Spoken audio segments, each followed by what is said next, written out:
नमस्कार, संसद टीवी में आपका स्वागत है। मैं हूं प्रतिबिंब शर्मा और आप देख रहे हैं टॉप न्यूज। टॉप न्यूज में दिखाएंगे आपको देश दुनिया की तमाम बड़ी खबरें, आर्थिक जगत और खेल जगत के समाचार भी। शुरुआत करते हैं हेडलाइंस के साथ। संसद के शीतकालीन सत्र से पहले सर्वदलीय बैठक आज। लोकसभा अध्यक्ष ओम बिरला आज करेंगे सभी पार्टी नेताओं के साथ बैठक। संसद की कार्य मंत्रणा समिति की बैठक भी आज होगी आयोजित। G20 सम्मेलन को स्वरूप देने के लिए बुलाई गई सर्वदलीय बैठक में प्रधानमंत्री का बयान। G20 की अध्यक्षता विश्व को भारत की शक्ति से परिचित कराने का अवसर। गुजरात विधानसभा चुनाव के दूसरे चरण में 93 विधानसभा सीटों पर 61% मतदान। एग्जिट पोल के मुताबिक गुजरात में बीजेपी सरकार, हिमाचल प्रदेश में भाजपा और कांग्रेस के बीच कड़ी टक्कर की संभावना। भारत रत्न बाबा साहब भीमराव अंबेडकर का महापरिनिर्वाण दिवस आज। देश भर में याद किए जा रहे हैं संविधान निर्माता। संसद भवन परिसर में राष्ट्रपति, प्रधानमंत्री सहित गणमान्य व्यक्तियों ने बाबा साहब को श्रद्धा सुमन अर्पित किए। पेनल्टी शूटआउट में जापान को हरा फीफा विश्व कप के क्वार्टर फाइनल में पहुंचा क्रोएशिया। दक्षिण कोरिया को 4-1 से हराकर ब्राजील का भी विश्व कप के क्वार्टर फाइनल में प्रवेश। और अब खबरें विस्तार से।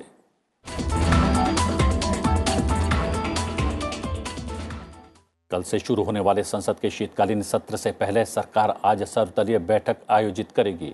बैठक में सत्र के दौरान संभावित विधायी कार्य और महत्वपूर्ण मुद्दों पर चर्चा की जाएगी। केंद्रीय संसदीय कार्य, कोयला और खान मंत्री प्रहलाद जोशी संसद के आगामी शीतकालीन सत्र में सभी राजनीतिक दलों के फ्लोर नेताओं के साथ बैठक के बारे में सुबह 11 बजे मीडिया को जानकारी भी देंगे। लोकसभा अध्यक्ष ओम बिरला आज सभी पार्टी नेताओं के साथ बैठक करेंगे और सबका सहयोग मांगेंगे। ये बैठक संसदीय पुस्तकालय भवन में शाम 5 बजे होगी। बिजनेस एडवाइजरी कमेटी की बैठक संसद परिसर में शाम 6 बजे होगी। ये बैठक लोकसभा अध्यक्ष ओम बिरला की अध्यक्षता में आयोजित की जाएगी। संसद के शीतकालीन सत्र में सरकार की योजना 16 नए विधेयक पेश करने की है, जिनमें बहुराज्यीय सहकारी समितियों में जवाबदेही बढ़ाने और चुनावी प्रक्रिया में सुधार से संबंधित विधेयक शामिल हैं। भारत की G20 अध्यक्षता समूचे राष्ट्र के लिए ही नहीं बल्कि दुनिया को भारत की ताकत दिखाने का एक अनूठा अवसर है। ये विचार प्रधानमंत्री नरेंद्र मोदी ने सोमवार को एक सर्वदलीय बैठक में व्यक्त किए। पीएम मोदी ने कहा कि भारत की G20 अध्यक्षता पर्यटन और स्थानीय अर्थव्यवस्था के लिए बड़े अवसर लेकर आई है। इस अवसर पर प्रधानमंत्री ने टीम वर्क के महत्व पर जोर दिया और G20 के विभिन्न कार्यक्रमों के आयोजन में सभी से सहयोग मांगा।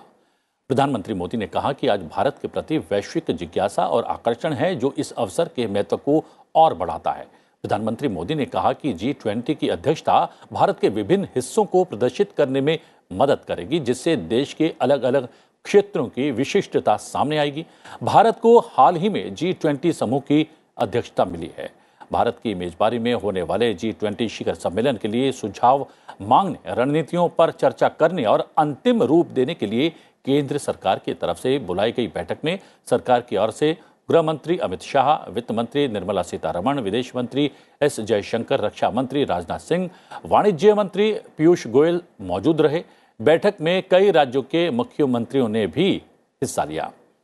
अगले साल 9 और 10 सितंबर को दिल्ली में G20 नेताओं का शिखर सम्मेलन होना है और इससे पहले देश के विभिन्न हिस्सों में G20 की कई बैठकें आयोजित की जाएंगी। गुजरात विधानसभा के दूसरे चरण की 93 सीटों के लिए मतदान के साथ ही राज्य में मतदान की प्रक्रिया पूरी हो गई है। चुनाव आयोग के मुताबिक गुजरात विधानसभा चुनाव के दूसरे चरण में 93 विधानसभा सीटों पर 61% मतदान दर्ज किया गया है। अब सबकी नजर 8 दिसंबर को आने वाले नतीजों पर होगी। गुजरात विधानसभा चुनाव के दूसरे और अंतिम चरण में राज्य के 14 जिलों की 93 सीट पर सुबह 8 बजे से शाम 5 बजे वोटिंग हुई। सुबह से ही मतदान केंद्रों में युवाओं और महिलाओं में वोटिंग को लेकर उत्साह देखने को मिला। लोगों ने बढ़ चढ़कर मतदान में हिस्सा लिया। 93 विधानसभा क्षेत्रों में राज्य के मुख्यमंत्री भूपेंद्र पटेल सहित 61 राजनीतिक दलों के कुल 833 उम्मीदवारों की किस्मत ईवीएम में बंद हो गई। गुजरात में 1 दिसंबर को पहले चरण में 89 सीटों पर करीब 63.31% मतदान हुआ था। तमाम एग्जिट पोल्स के अनुमानों के अनुसार गुजरात में बीजेपी जीत का अपना रिकॉर्ड तोड़ सकती है, तो वहीं हिमाचल प्रदेश में भी वो कांग्रेस को कड़ी टक्कर देते हुए जीत हासिल कर सकती है। हालांकि दिल्ली के एमसीडी चुनाव में आम आदमी पार्टी के जीतने की उम्मीद जताई जा रही है। सभी सर्वेक्षणों के अनुसार गुजरात विधानसभा चुनाव में भारतीय जनता पार्टी की जीत पुराने सारे रिकॉर्ड्स ध्वस्त कर सकती है। यहां बम्पर जीत को लेकर तमाम एजेंसियों के एग्जिट पोल एक सुर में भाजपा की बम्पर जीत का अनुमान जता रहे हैं। गुजरात में इस बार आम आदमी पार्टी के उम्मीदवार भी चुनावी मैदान में थे और एग्जिट पोल में कुछ स्थानों पर उनकी जीत का अनुमान है। वहीं कांग्रेस को लेकर एग्जिट पोल में दावा किया गया है कि ये चुनाव कांग्रेस के लिए सबसे बुरा साबित हो सकता है। हिमाचल प्रदेश की बात करें तो हिमाचल प्रदेश में कुल 68 सीटें हैं और यहाँ स्पष्ट बहुमत के लिए 35 सीटों को जीतना जरूरी है। एजेंसियों की माने तो एग्जिट पोल के अनुसार भाजपा को 24 से 34, कांग्रेस को 30 से 40 और अन्य को 4 से 8 सीटें मिलने का अनुमान जताया गया है। वहीं मैट्रिक्स ने भाजपा को 35 में से 40, कांग्रेस को 26 में से 31, 26 से 31 माफ कीजिएगा, अन्य को 0 से 3 सीटें जीतने का अनुमान जताया है। एक अन्य अगर एग्जिट पोल की बात करें तो भाजपा को 32 से 40, कांग्रेस को 27 से 34, अन्य को 1 से 2 सीटें जीतने का संकेत दिया गया है। MARQ ने भाजपा को हिमाचल में 34 से 39, कांग्रेस को 28 से 33 और अन्य को 1 से 4 सीटों के जीतने की भविष्यवाणी की है। दिल्ली के एमसीडी चुनाव की बात करें तो दिल्ली के एमसीडी चुनाव में आम आदमी पार्टी को जीत मिल सकती है, ये दावा एजेंसियों ने अपने एग्जिट पोल में किया है। बीजेपी गत 15 वर्षों से लगातार एमसीडी की सत्ता पर काबिज है। उत्तर प्रदेश की मैनपुरी, हम ये भी बता दें कि कुछ बाय पोल भी हुए हैं और उत्तर प्रदेश की मैनपुरी लोकसभा सीट और 5 राज्यों की 6 विधानसभा सीट पर उपचुनाव के लिए मतदान सोमवार को शांतिपूर्वक संपन्न हुए। मतदान को लेकर लोगों में खासा उत्साह देखने को मिला। मैनपुरी संसदीय क्षेत्र में मुलायम सिंह यादव की बहू और अखिलेश यादव की पत्नी डिंपल यादव समाजवादी पार्टी की उम्मीदवार हैं, जबकि बीजेपी ने रघुराज सिंह शाक्य को मैदान में उतारा है। मैनपुरी में समाजवादी पार्टी और बीजेपी के बीच कांटे की टक्कर है। ये सीट समाजवादी पार्टी के संस्थापक मुलायम सिंह यादव के निधन के कारण खाली हुई है। वहीं उत्तर प्रदेश में रामपुर सदर और खतौली और ओडिशा में पद्मपुर, राजस्थान में सरदार शहर, बिहार में कुढ़नी और छत्तीसगढ़ में भानु प्रतापपुर विधानसभा सीट पर उपचुनाव के लिए मतदान संपन्न हो गया।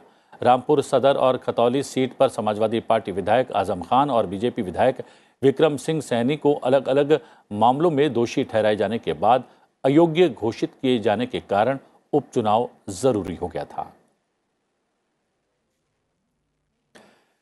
चुनाव से इतर कुछ अन्य खबरों पर डाल लेते हैं नजर। विदेश मंत्री डॉक्टर एस जयशंकर और जर्मनी की विदेश मंत्री एनालेना बेयरबॉक ने ऊर्जा, कारोबार और जलवायु परिवर्तन सहित द्विपक्षीय सहयोग को प्रगाढ़ बनाने को लेकर विस्तृत चर्चा की। इसके अलावा प्रमुख अंतर्राष्ट्रीय मुद्दों पर विचार भी किया। हम बता दें, इस दौरान यूक्रेन में संघर्ष, हिंद प्रशांत सामरिक स्थिति, अफगानिस्तान के हालात और पाकिस्तान से उत्पन्न सीमा पार आतंकवाद पर बातचीत हुई। व्यापक प्रवासन और गतिशीलता साझेदारी पर एक समझौते पर हस्ताक्षर किए गए, जिससे लोगों के लिए एक दूसरे के देश में अध्ययन और काम करना आसान होगा। इस अवसर पर विदेश मंत्री डॉक्टर एस जयशंकर ने कहा कि हमारी रणनीतिक साझेदारी जो 2 दशकों से अधिक पुरानी है, And our strategic partnership, which is more than 2 decades old, has really been bolstered by greater political exchanges, ever-expanding trade, more investment, and a stronger people-to-people relationship. In our conversations today, actually SDGs and climate issues, even though that's not my direct jurisdiction, these were also part of our discussions. वहीं Germany के विदेश मंत्री ने कहा कि हम भारत के साथ सुरक्षा सहयोग को और बढ़ावा देना चाहते हैं। 21वीं सदी खासतौर पर हिंद प्रशांत क्षेत्र में विश्व व्यवस्था को आकार प्रदान करने में भारत की महत्वपूर्ण भूमिका होगी। जर्मनी की विदेश मंत्री एनाना लेना बेयरबॉक गांधी स्मृति भी गई, जहां उन्होंने महात्मा गांधी को श्रद्धा सुमन अर्पित किए।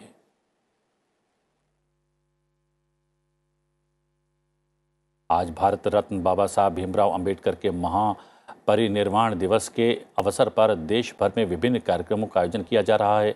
इस अवसर पर संसद भवन परिसर में आयोजित विशेष कार्यक्रम में राष्ट्रपति द्रौपदी मुर्मू, प्रधानमंत्री नरेंद्र मोदी और लोकसभा अध्यक्ष ओम बिरला ने बाबा साहब को श्रद्धांजलि अर्पित की।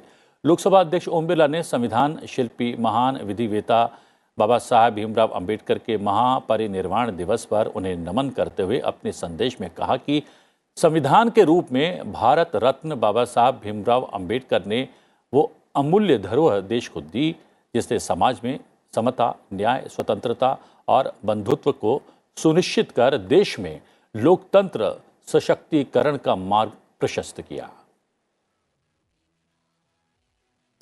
लोकसभा अध्यक्ष ने आज परमवीर चक्र विजेता मेजर होशियार सिंह की पुण्यतिथि पर उन्हें नमन किया और भावपूर्ण श्रद्धांजलि अर्पित की। मेजर होशियार सिंह ने 1971 के भारत पाकिस्तान युद्ध में अदम्य साहस एवं वीरता का परिचय दिया था। लोकसभा अध्यक्ष ने कहा, देश के लिए मां भारती के पराक्रमी सपूत मेजर होशियार सिंह का सर्वोच्च बलिदान हम सभी के लिए सदैव प्रेरणा का स्रोत रहेगा। फिलहाल रुक रहे हैं एक छोटे से ब्रेक के लिए। ब्रेक के बाद अंतर्राष्ट्रीय जगत की बड़ी खबरें और साथ ही साथ व्यापार और खेल जगत के समाचार। बने रहिए हमारे साथ।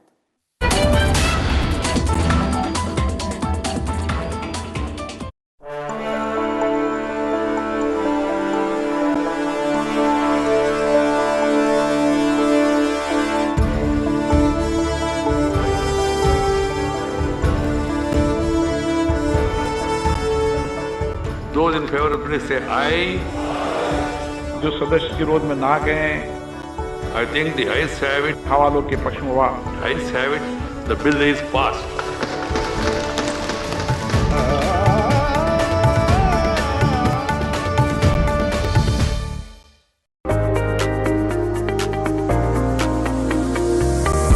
The India Startup Story. Powerful ideas, dynamic solutions, innovation, enterprise. Its success and challenges. Packed in a brand new show, The Journey of Startups, only on Sunset TV.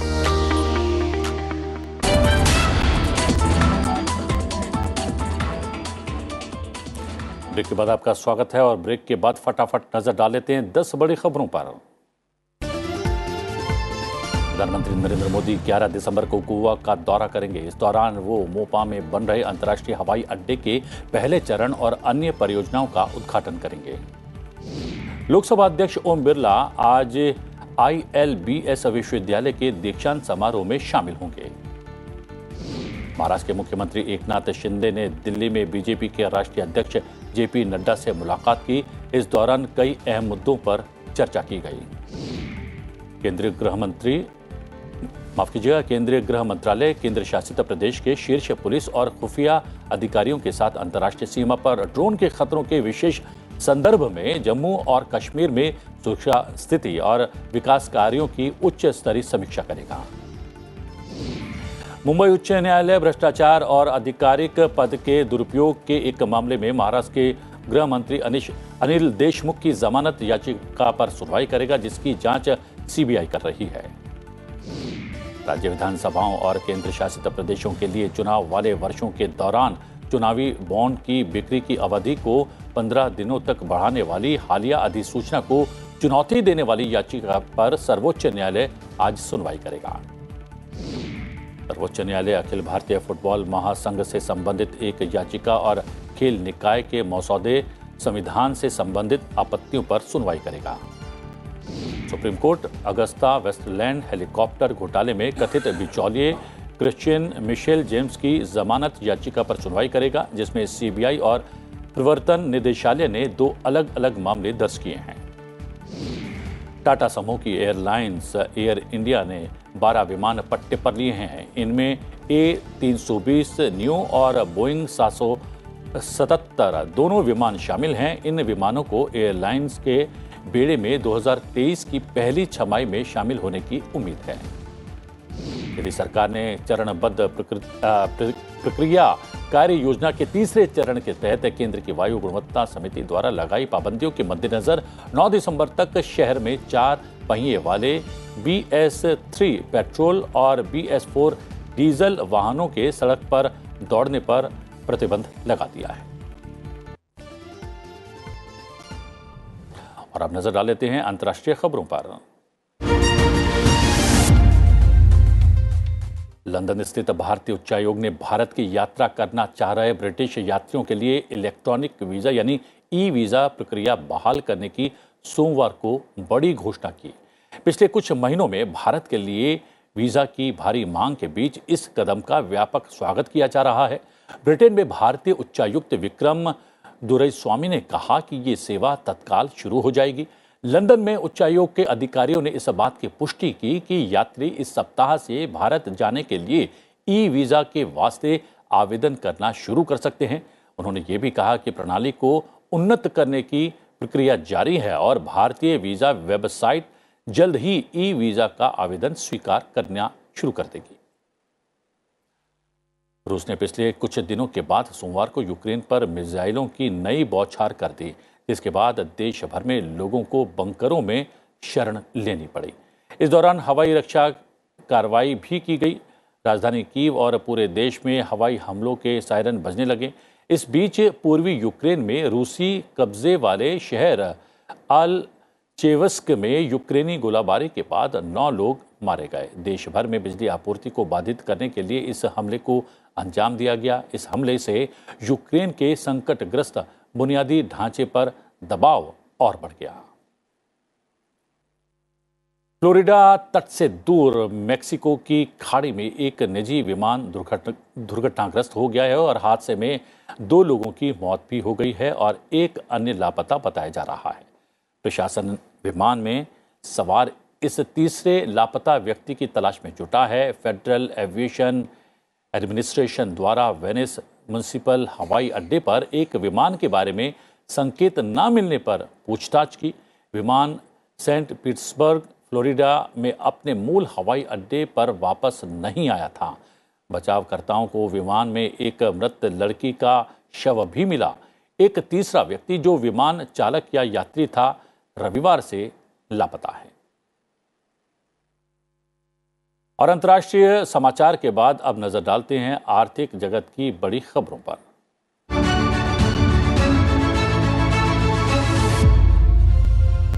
केंद्रीय वित्त मंत्री निर्मला सीतारमण ने सोमवार को प्रवर्तन एजेंसियों से कहा कि नशीले पदार्थों की तस्करी में शामिल बड़ी मछलियों पर कार्रवाई करें। उन्होंने ये भी कहा कि ये पता लगाने की आवश्यकता है कि बहुत मात्रा में नशीले पदार्थों को कौन भेज रहा है। केंद्रीय वित्त मंत्री ने ये बात राजस्व खुफिया निदेशालय के 65वें स्थापना दिवस के अवसर पर कही। इसके साथ ही उन्होंने कहा कि आपको ये सुनिश्चित करना होगा कि तस्कर आपसे अधिक चालाक न हो। हमें कड़ी मेहनत करने की आवश्यकता है। नशीले पदार्थों के पाउच या 1 किलोग्राम कोकीन के साथ किसी को पकड़ लेना पर्याप्त नहीं है। देश में नशीले पदार्थों के पहाड़ को कौन भेज रहा है, जो इसके लिए पैसे लगा रहा है और इसे संभव बना रहा है, उसे पकड़ना बेहद आवश्यक है। और अब बात खेल जगत की बड़ी खबरों की।